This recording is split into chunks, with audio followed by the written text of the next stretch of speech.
Hey everyone, happy Friday. This is Mr. Davitt. I wanted to give some further updates on the APUS exam.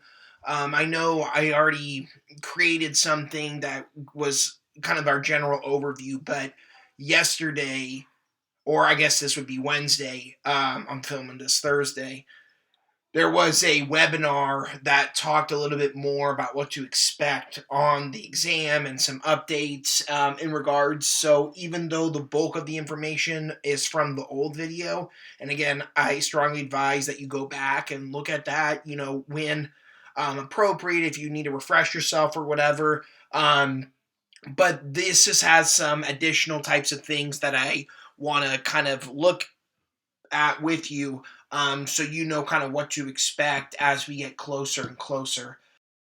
So first off, the exam date is Friday, May 15th at 11 a.m. I've already shared this with you when they just made the dates public a couple weeks ago, but I want you to get this date into your head so you can remind yourself one more time in case you forgot, and just one more time. So again, now this is ingrained in your head, hopefully.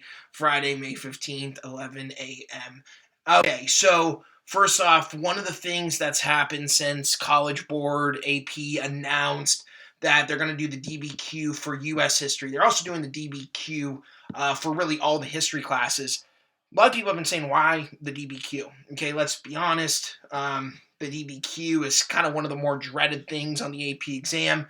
So just a reminder, and again, this isn't supposed to be a trick question, but a couple people, I think, just want clarification. Yes, it is only one DBQ. So that means the other three components of the exam, the 55 multiple choice, 0 multiple choice, the 3 LEQs, no LEQs, and then the 4 SAQs, none of those as well. Remember, you only have to do one LEQ on the pass exam. 3 of the 4 SAQs, it doesn't make a difference. It's just one DBQ. There's also no option or choice, by the way. You're going to be given one, and that's it. And so that's kind of a bummer, but nonetheless, it's okay. Now, the major rationale for this is that this, really, out of all the components of the AP exam, the DBQ is the one that requires the most of a skill-based learning. So, multiple choice, not to say that doesn't involve skill, but it does require more kind of like content, knowledge, and stuff like that. Same thing a lot with the SAQs and the LEQ as well. So, with the DBQ, even though you're going to use outside knowledge and stuff like that, you are given kind of like a toolbox, which are the documents, and then you use those to formulate your answer. And so for College Board, this is the closest thing they can do in order to try to kind of test the skill-based learning. So that is kind of the rationale that they've given. And as I've said before, that does make sense to me. Now, it is a bummer because typically the DBQ is the most challenging part of the exam. Not for everyone, but just a lot of times. But just so you know, AP has explicitly said what they will do is they will compile data to really kind of determine how difficult this exam was in comparison to previous years. So what they'll do is they'll look at the scores from this year versus last year. They'll look at scores from students kind of across the board this year and things like that. And what that means is that they're going to make it so the scoring is a little more generous. So that is good for you. So again, don't worry so much about this, but the point is you are not getting penalized for taking on this more difficult task. AP will adjust. And by the way, remember, and we'll look at this in a little bit, the rubric for the exam on this new DBQ is out of 10. AP has not said, nor have they determined what's going to be a 3, what's going to be a 4, what's going to be a 5.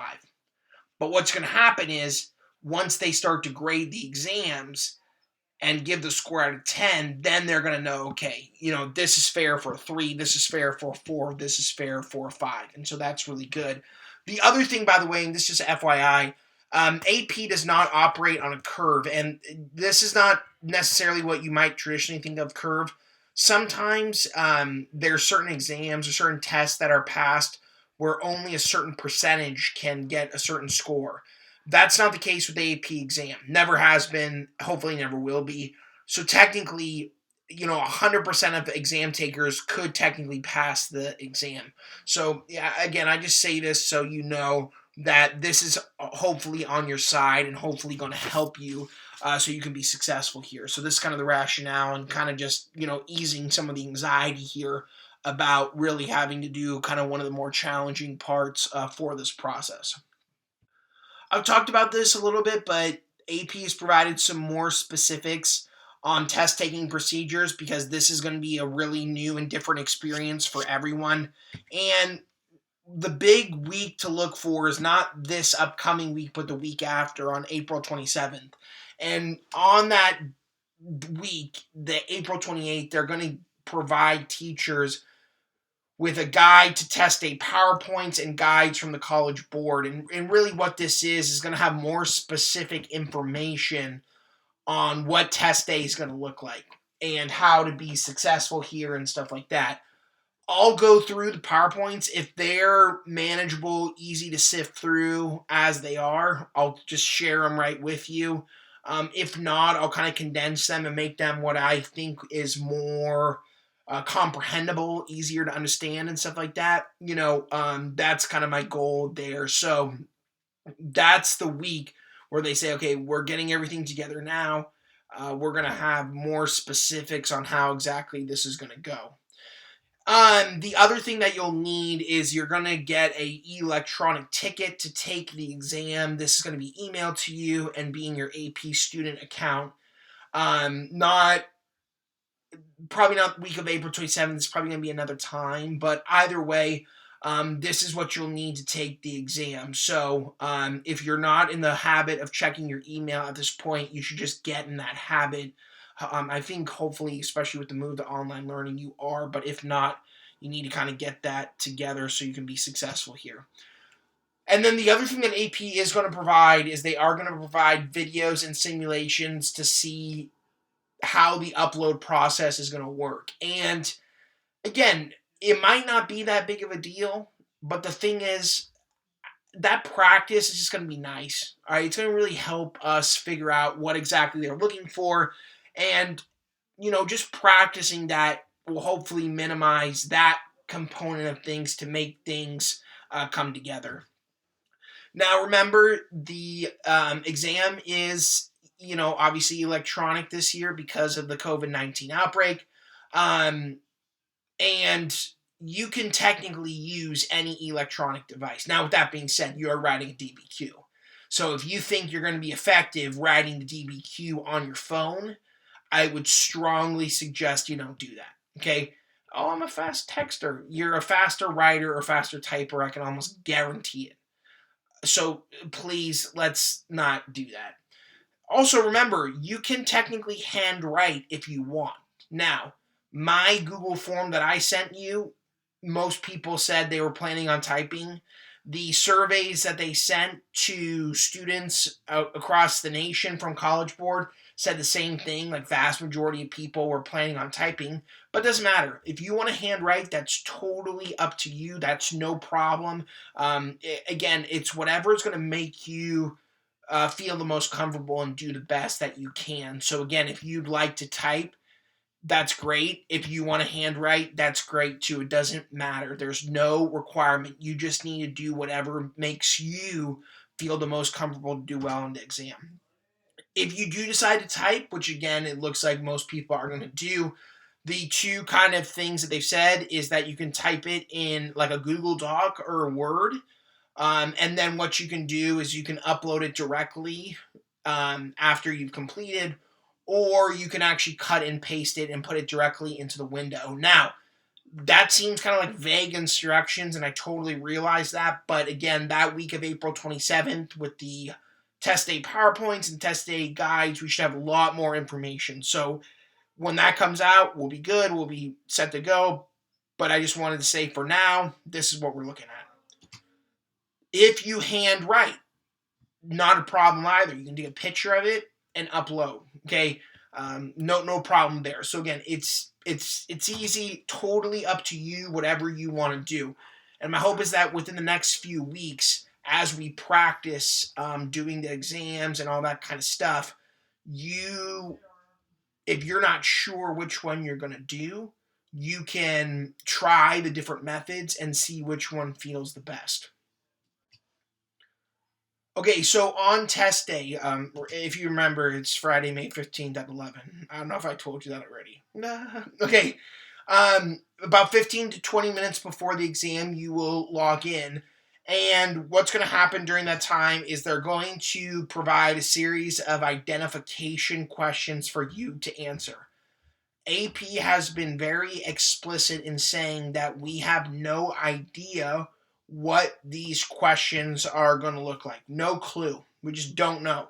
And that's on purpose because they don't want you to know. The first time you will see these questions will be on test day, but this is going to be done in order to check for imposters. And I'll kind of talk about that in a little bit and maintain academic integrity. The other thing, though, that they did say is that they will be taking a typing sample.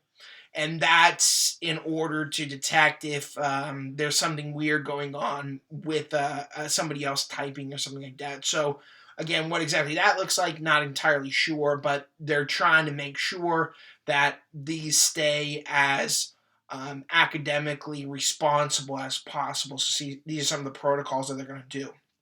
Okay, at 11 o'clock, you have 15 minutes, and really, it's not 15 minutes, it's 45 minutes, because you have your 45 minutes to both read and write, and then after that point, you have 5 minutes to upload your response. Okay, so that's the way this is going to go, that's the way it's going to look. As I said in the last video, you need to upload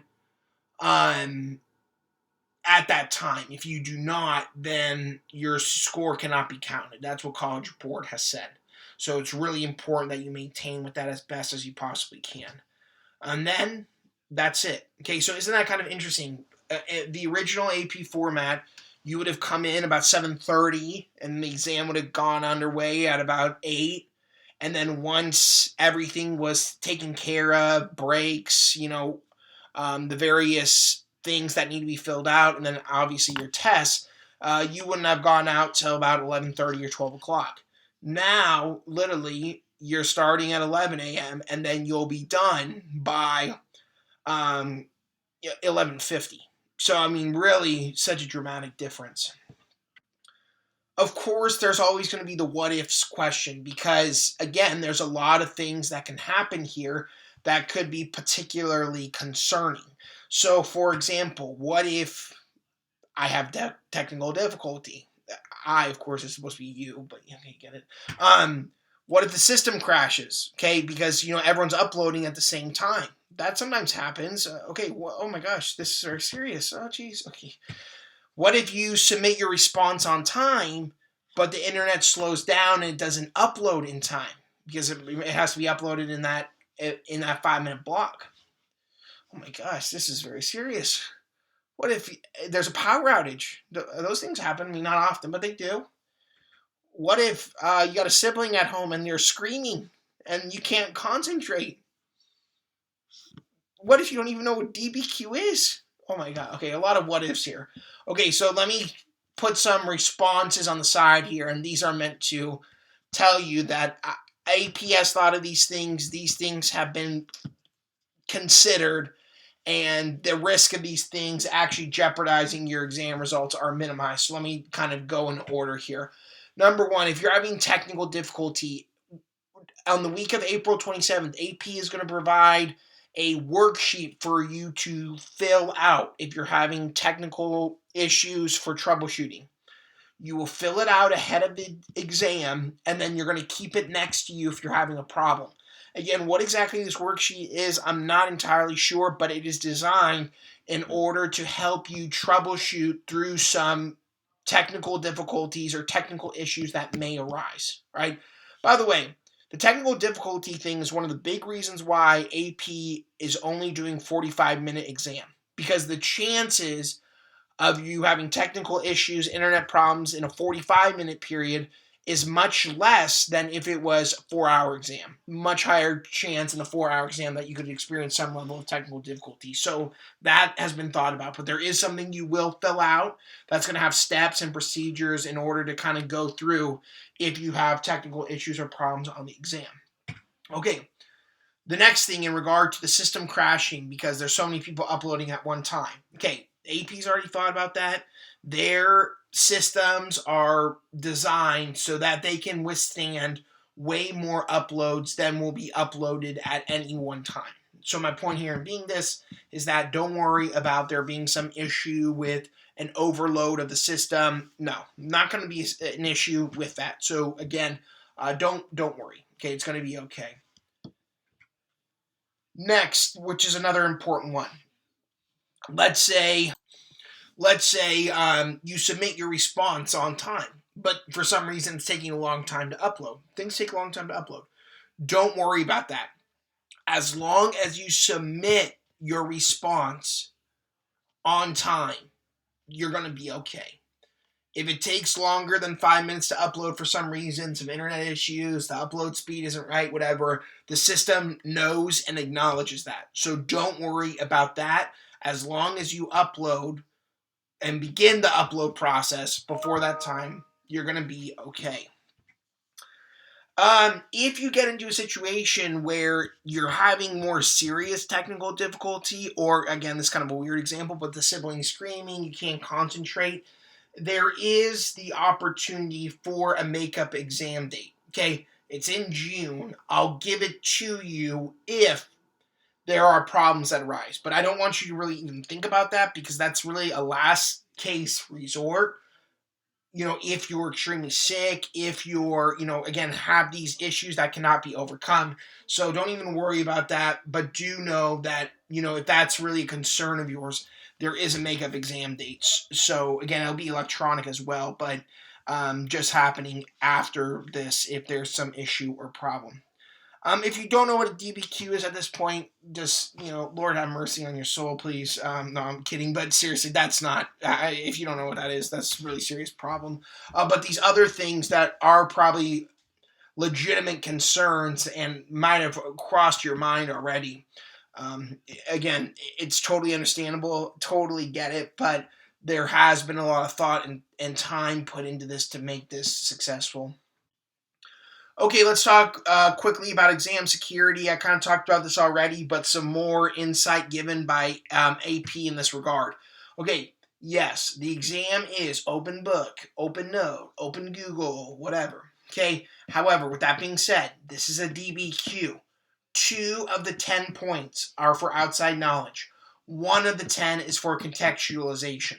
So my point here is that really, even with the open book, open note, open Google deal, there's not a whole lot of points for the outside knowledge. Unfortunate, but truthful. Okay, the other thing that's really important for you to think about is that this is only 45 minutes long. It's very short. So if you're wasting your time looking through your book, looking through your notes, because, there's that piece of outside knowledge, you will have no time to write your DBQ. And then as a result, maybe you get 2 points for outside knowledge, and that's going to be it. So my point here is you really just don't have that time, right? And your focus should really be on writing a really adequate and really thorough response. Remember, usually we do the DBQs, it's an hour, and all of you guys are really pressed for time, and that's okay. You're coming up with good responses, but this is going to be similar. Yeah, there's only 5 documents, but it's going to be tight. So you really don't have the time to do this. Okay. The other thing, though, that AP has made abundantly clear is that even though this is being taken at home, and even though it's open book, open note, open Google, there is no collaboration allowed. So, you do not go to the chat rooms, you do not make phone calls, you do not exchange texts, you do not send Snapchats, you do not send tweets, TikToks, I don't know why, but maybe, Instagrams, whatever, okay? It doesn't make a difference. Here's the deal. If you do that, AP will find out. I don't know how, but they find these things out, okay? So don't do that stuff, okay? in the conference yesterday, they said they already caught somebody. You might be saying, how'd they catch somebody? The exams haven't even started. Someone, I guess, was conspiring to cheat. They caught him, and now they've been barred from the exams. Okay. In addition, they say, and again, this is not an empty threat, they will notify admissions offices of colleges and universities about your cheating. Okay, so is that really worth it? Not at all. Again, AP has a lot of money. Okay, again, just the truth. And they have invested a lot of money into anti-cheating exam security measures. They will catch you. They will find you. It's just not worth it. And then you're going to jeopardize your entire scores. Okay, so please don't do that. It's just simply not worth it. Found this cartoon. This is just an example of a guy who decided that he was going to cheat because he was upset, but then, he says, "Oh, it was really stupid of me." Gets in trouble, by the principal. Okay, maybe that's motivation. What about this motivation? Pikachu, the reaction when I don't cheat on tests and you get 100%. Could happen to you. Or what if I just change this past the AP exam? Very powerful. Okay, general strategies. These are some other things to think about in next week, in the April 27th week. There'll be some more thought and discussion on this, but a couple things to keep in mind. APS said that there's going to be an option for you to print out your prompt if you so choose, and that also includes printing out the documents. If you have access to a printer, I would strongly suggest this strategy, because what it means is right away you can print the documents, the prompt comes out, and then you can annotate documents just like you would do if we were taking the real exam. All right, that would be my kind of first thought as to a really, really good strategy. Okay. However, some people don't necessarily like to do that. Some people also don't have a printer, and that's okay. But here's some other things you can think about. You can keep one tab open, and that will be on the prompt and the documents, and then the other tab on typing your response. That's an option. Another option, this might be a little weirder, but it's possible that you could basically use two monitors. So you could have one monitor that was open to the exam documents and the exam prompt, and then another monitor that'd be open to the your actual response. They just have to both be hooked up to the same computer if you chose to do this method.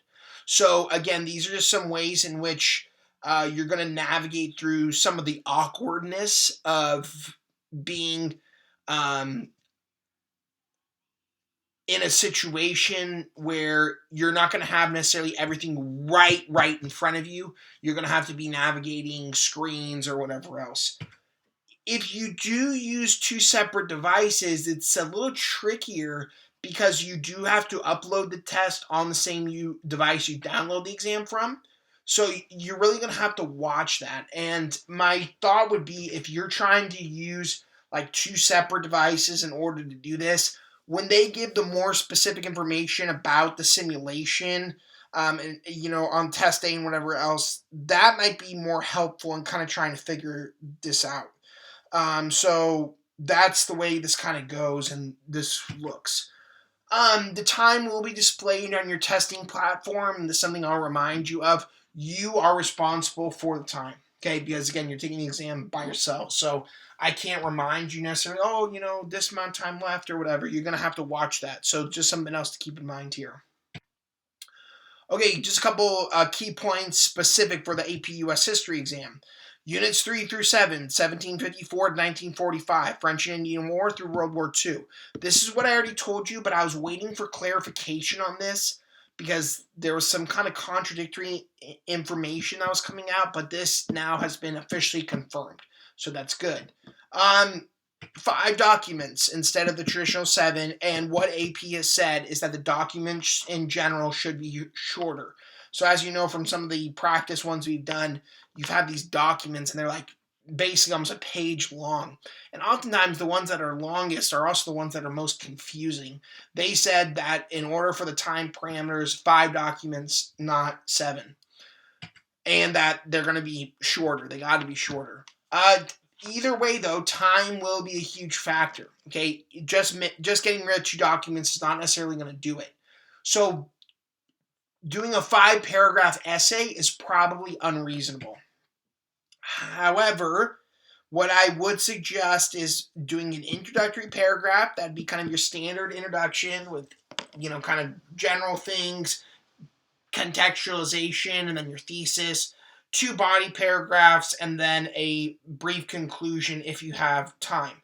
And what's big to think about here is that in each of your body paragraphs, obviously they should be centered around a major theme that supports your argument in your thesis, but they should include at least 2 documents and then 1 piece of outside evidence per body paragraph. All right, and that will help keep you organized. But also, what that will do, which is kind of nice, is that you need to use you need to use 4 documents to support your argument.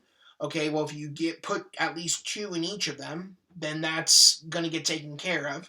And then 2 pieces of outside evidence. Well, again, if you put 1 in one body and 1 in another, then that's going to get taken care of as well. So again, this is all about maximizing, making things easier, making things streamlined in this exam format.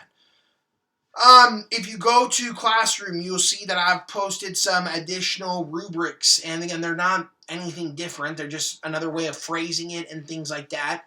If you look, you'll see that they are more rewarding and that they give you more points for what you have versus what has historically been the case, which is what you do not have. So take a look at that, pay attention to that so you can kind of maximize your points and really start with the easier points first. Try to take care of those. And then if you have time and you feel confident about it, you can work about getting the higher points. And in one of the handouts I've given, I've put what I think are the easiest points to get first, and then what I think are the hardest points to get below. And again, it's hard to say what's good, if that's technically right. But either way, the ones that I put at the top, I think, are generally easier than the ones I put at the bottom. So just pay attention to that. Okay, so just briefly here, if you go online, there's the rubric, there's the guide, and the other handouts on Google Classroom. I'm going to jump on the Google Meet right now, answer any other questions you have, and then kind of look at the rubric guide a little more in detail. And then what I'd like you to do is a planning sheet for the causes of the American Revolution, DBQ.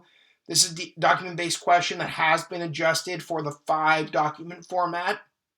And what I'd like you to do here is, if you are going to type on the exam, then why don't you type up the planning sheet? If you think you're going to handwrite, then why don't you handwrite it? And then if you're not quite sure which one, then, pick one and then see how you like it and kind of go from there. So it's up to you. It doesn't matter. But again, if you're planning on handwriting, I'd suggest you handwrite the planning sheet, and then you can practice, like, it seems stupid, but it's true, taking a picture of it and then uploading it, to me or whatever else, just so you can see that kind of process. Also, we have our group projects coming out. Communicate with your group members. I know I kind of change around some of the groups and other things like that. Make sure everyone knows who's doing what for the review presentations.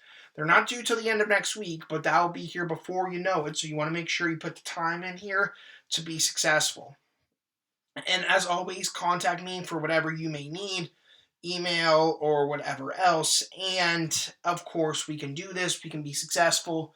We will be successful and get this taken care of. So thanks again. Go to the Google Meet. I'll see you there, and we can talk about this a little bit more.